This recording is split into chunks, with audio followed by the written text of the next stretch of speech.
Bonjour à tous, je vous souhaite la bienvenue sur Les Livres s'enchaînent. Aujourd'hui, je vous présente Les désarrois du professeur Mittelmann de Éric Bonargent, paru aux éditions Le Sonneur. Alors, il s'agit d'un roman comme je les adore. Un auteur qui dose savamment un mélange de tendresse, d'autodérision et de réflexion permanente qui filtre à travers son narrateur, le professeur Mittelmann. Au début, on est en 2021. Le professeur Mittelmann est à la retraite après 33 ans de cours qui ont vu défiler dans ses classes près de 6000 élèves. Et il revient sur son parcours d'enseignant avec un effet très cinématographique qui donne l'impression au lecteur de se poser en spectateur aux côtés du professeur Mittelmann. Au départ, il ne se destinait pas à devenir enseignant. Il se découvre un goût pour la philosophie et enchaîne DUG, licence et doctorat. Et il se retrouve enseignant un peu par hasard parce qu'il faut se poser et parce qu'il a rencontré Perrine et que son avenir est tracé. On verra plus tard que c'est moins sûr, mais néanmoins, il maintient sa ligne enseignante parce qu'il y a quelque chose qu'il aime, c'est transmettre. Au cours de sa carrière, ses états d'âme vont faire les montagnes russes. Il va dans ce roman être question de rapport au couple, de rapport à la résignation, à la solitude, aux habitudes à rompre et tout un tas d'autres choses aussi qui ne me viennent pas à l'esprit spontanément, mais que j'ai lues avec grand plaisir tout au fil de ma lecture. Le roman va être entrecoupé de dialogues intenses, de cours qui montrent successivement des vagues d'élèves qui ne changent pas vraiment, et aussi une conversation avec son ami et éditeur Marc. Parce que le professeur Mittelmann, je ne l'ai pas dit, mais il est aussi écrivain. Et pour lui, c'est une activité, comme pour d'autres, ce serait de faire du sport ou d'aller à un spectacle.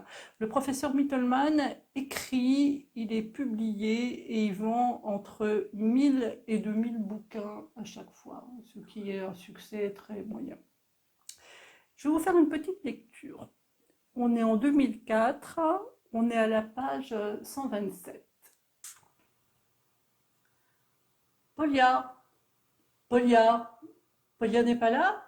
Je ne l'ai pas revue depuis la Toussaint. Elle ne vient plus du tout, bien qu'en philosophie, qu'elle est absente. Non, mais vous pouvez me répondre, hein, je ne vais pas aller la chercher chez elle, rassurez-vous. Moins vous êtes nombreux, plus grandes sont vos chances de progresser. Je vous pose la question par curiosité.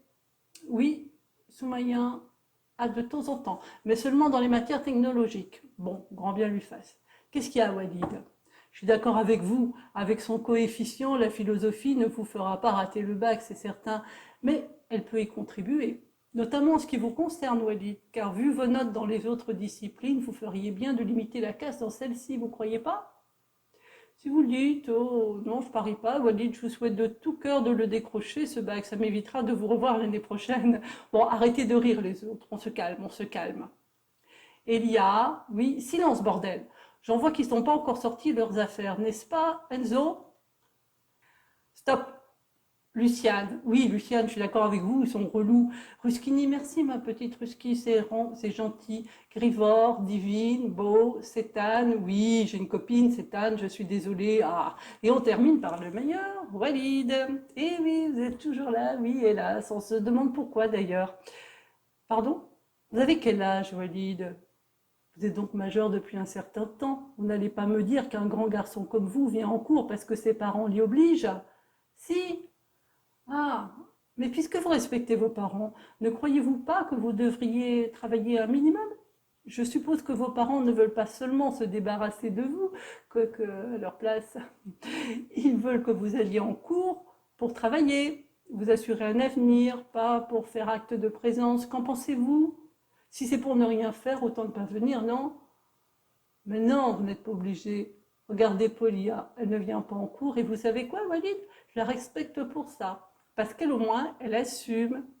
Eh oui, Walid, Polia, ça c'est quelqu'un. Mais non, Walid, vous savez très bien qu'on n'exclut plus un élève parce qu'il est absentéiste. Polia ne risque rien, si ce n'est d'être admonesté par les CPE, rien de plus. Pardon, Ruki? Ah, admonesté, ça veut dire se faire engueuler. Oui, je vous l'écris au tableau. Voilà. Qu'est-ce qu'il y a, Beau? Ah, c'est vrai que c'est une bonne raison pour venir en cours, ça, éviter une dérouillée. Pardon, Walid? Ah non, non, le deal est impossible. Je dois inscrire absents les élèves qui ne sont pas là. C'est comme ça. Vous avez peur de vous faire gronder par vos parents? Vous avez peur de vous faire gronder par les CPE? Pauvre chou. Quoi qu'il en soit, vous n'êtes obligé de rien. Il faut que vous en soyez conscient. Non, non, je suis pas d'accord. Si vous voulez qu'on discute, restez calme, d'accord? Bon, je vais vous expliquer. En fait, Beau et Walid ont le choix entre se faire engueuler par leur daron, comme ils disent, ou bien venir en cours. Et s'ils font le choix de venir en cours, rien ne les y contraint. Rien. Beau et Walid, rien ne vous force à venir, comme rien ne m'y force non plus, vous comprenez? Même quand mon réveil sonne à 5h45, hein, même quand, comme aujourd'hui, mercredi, je dois me lever pour tenter de vous faire court, aucune force surnaturelle ne me sort de mon lit et ne me fait boire mon café, ne me pousse sous la douche et me dépose dans le métro, puis le RER, vous voyez? Exact, série, exact. Si je restais dans mon lit, je perdrais une partie de mon salaire, mais je pourrais décider de le sacrifier. C'est bien moi qui préfère mon salaire à mon lit, vous voyez? Et ce genre de dialogue que le lecteur retrouve à deux autres reprises dans le roman débouche sur un cours qui donne lieu à des réflexions profondes. Alors cette lecture, par exemple, donne lieu à des réflexions sur le choix. Donc, vous avez pu vous rendre compte que ce livre n'est absolument pas barbant. J'ai ressenti pleinement l'harassement, l'usure, le désintérêt que le temps parvient à marteler dans l'exercice d'une profession, quelle qu'elle soit. Au bout d'un moment, on a fait le tour de tous les tours qui pouvaient nous être faits et on les attend au tournant. Alors, je terminerai en disant que 17 feuilles par jour, ce n'est pas énorme. Je vous laisse méditer là-dessus, je vous laisse même commenter en dessous de la vidéo. Mais pour savoir de quoi je parle, 17 feuilles par jour, il faut vous procurer le livre Les désarrois du professeur Mittelman et le lire, ce que je vous encourage vraiment à faire. Vous ne le regretterez pas, vous pouvez me croire. Vous pouvez aussi vous abonner à ma chaîne si ce n'est pas fait.